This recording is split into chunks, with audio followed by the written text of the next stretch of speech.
अरि यज्ञ, देव यज्ञ और ब्रह्म यज्ञ आदि का वर्णन, भगवान शिव के द्वारा 60 वारों का निर्माण तथा उनमें देव धारण से विभिन्न प्रकार के फलों की प्राप्ति का कथन।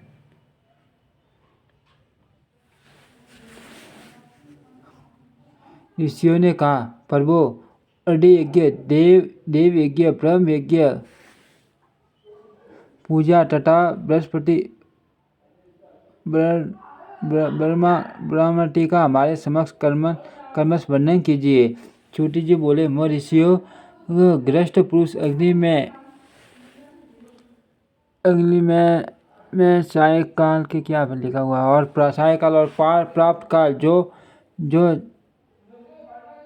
चावल आदि द्रव्य आवटियाँ उनको अध्ययस कहते हैं। जो ब्रह्मचारी आश्रम में हैं, उन ब्रह्मचारियों के लिए समाधि का अध्ययन ही विषय है। वे सभी का ही अग्नि में हवन करें। ब्राह्मणों, ब्रह्मचारी आश्रम में निवास करने दीजिए, चाहे विश्वास हो जाए।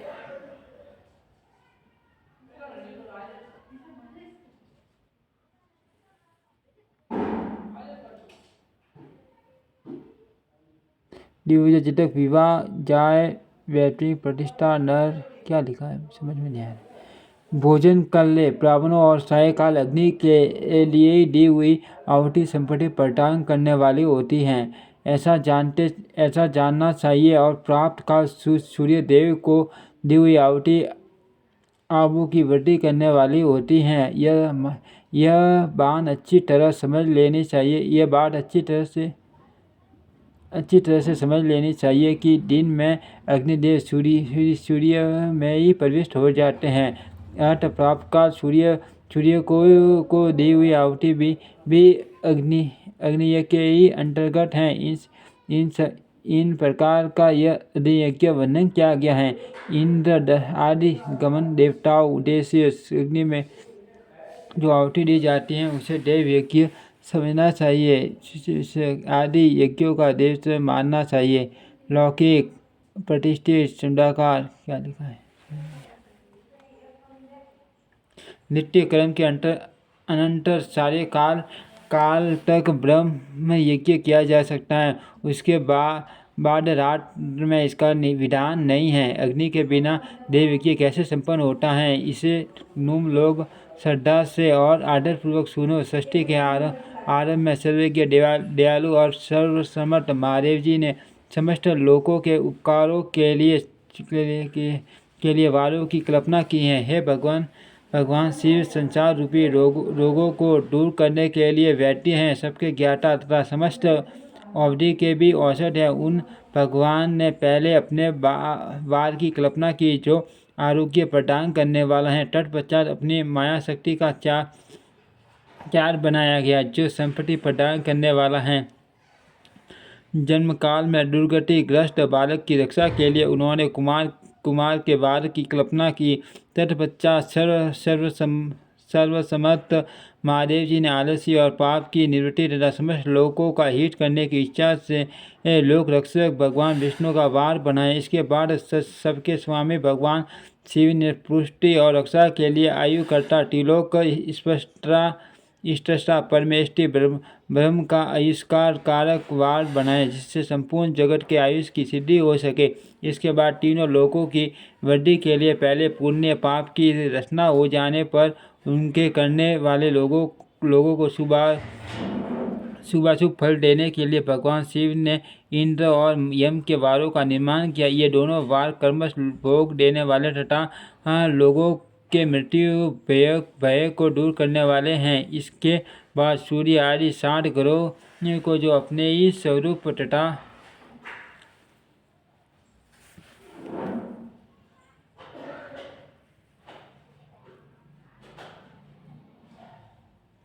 तथा प्राणियों के लिए सुख दुख के सूचक हैं। भगवान शिव ने उपयुक्त 60 वारों की स्वामी निश्चित किया है। वे सब के सब ग्रह नक्षत्रों के ज्योतिर्मय मंडल में प्रतिष्ठित हैं।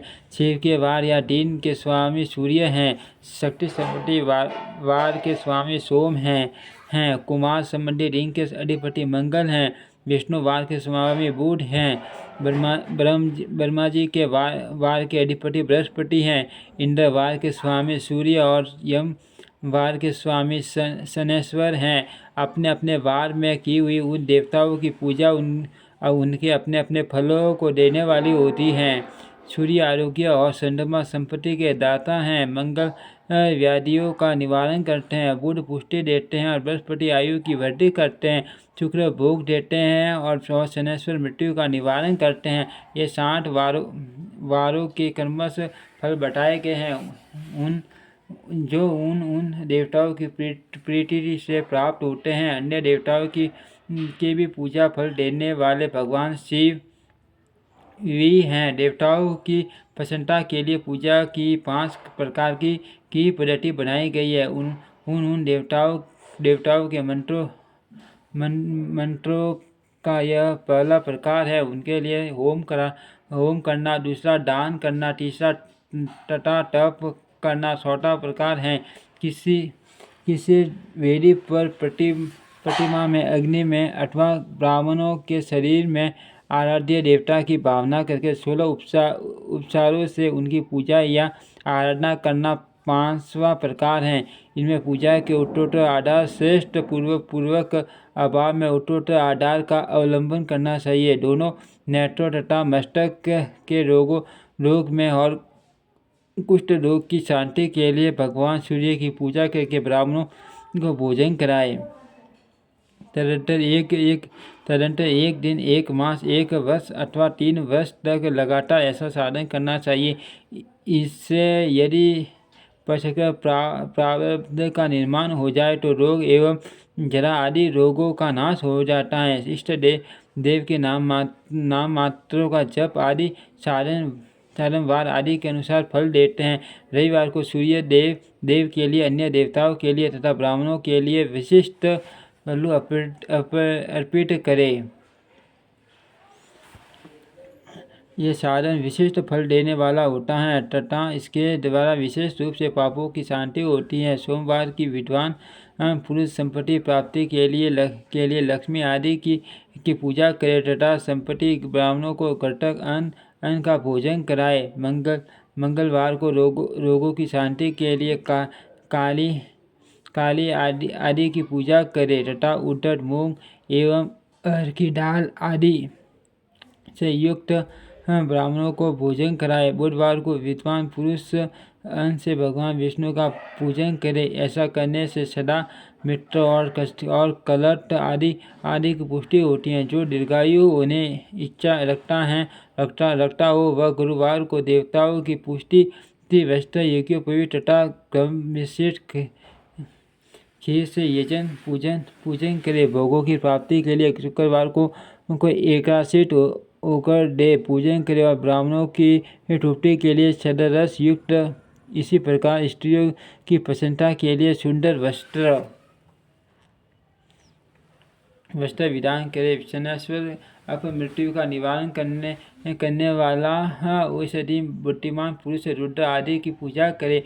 होम से दान से देवताओं को संतुष्ट करके ब्राह्मणों को तिलांजलि अन्न भोजन कराए। जो इस तरह देवताओं की पूजा करेगा आरोग्य आदि फल का भागी होगा। देवताओं के नित्य पूजन, विशेष पूजन, स्नान, दान, होम तथा ब्राह्मण तर्पण आदि में एवं रवि आदि बारों में विशेष विधि और नक्षत्रों का योग प्राप्त होने पर विभिन्न देवताओं के पूजन में सर्व के जगदीश्वर भगवान शिव ही उन देवताओं के रूप में पूजित हो सब लोगों को आरोग्य आदि फल प्रदान करते हैं।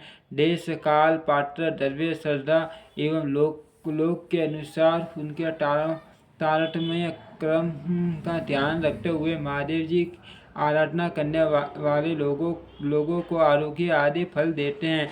शुभ मांगलिक के आरंभ में और अशुभ अन्येष्टि आदि क्रम के अंत में तथा जन्म नक्षत्रों के आने पर ग्रस्त पुरुष अपने घर में आरोग्य आदि की समृद्धि के लिए सूर्य आदि ब्राह्मण का पूजन करे। इससे सिद्ध है कि देवताओं का यजन संपूर्ण अभिष्ट वस्तुओं को देने वाला का देवी यजन कर्म वैदिक मंत्र के साथ होना चाहिए। यहाँ ब्राह्मण शब्द क्षत्रिय और वैश्य का भी उपलब्ध है। शूद्र आदि दूसरों का देव यज्ञ तांत्रिक विधि से होना चाहिए। शुभ फल की इच्छा रखने वाले मनुष्य को सातों ही दिन अपनी शक्ति के अनुसार सदा देव पूजन करना चाहिए। निर्धन मनुष्य तपस्या व्रत आदि के कष्ट सहन द्वारा और धन के द्वारा देवताओं की आराधना करे। वह बार बार श्रद्धा पूर्वक इस तरह के धर्म का अनुष्ठान करता है और बारंबार पुण्य लोक में नाना प्रकार के फल भोग कर पुण्य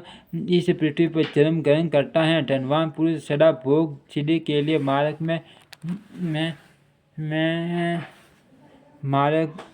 में वृक्षादि लगाकर लोगों के लिए छाये की व्यवस्था करे।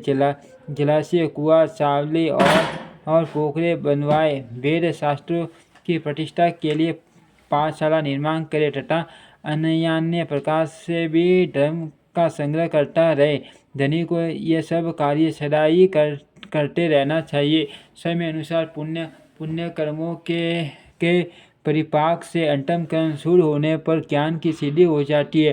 देवी जो इस अध्याय को सुनता पढ़ता अथवा सुनने की व्यवस्था करता है उसे देव यज्ञ का फल प्राप्त होता है।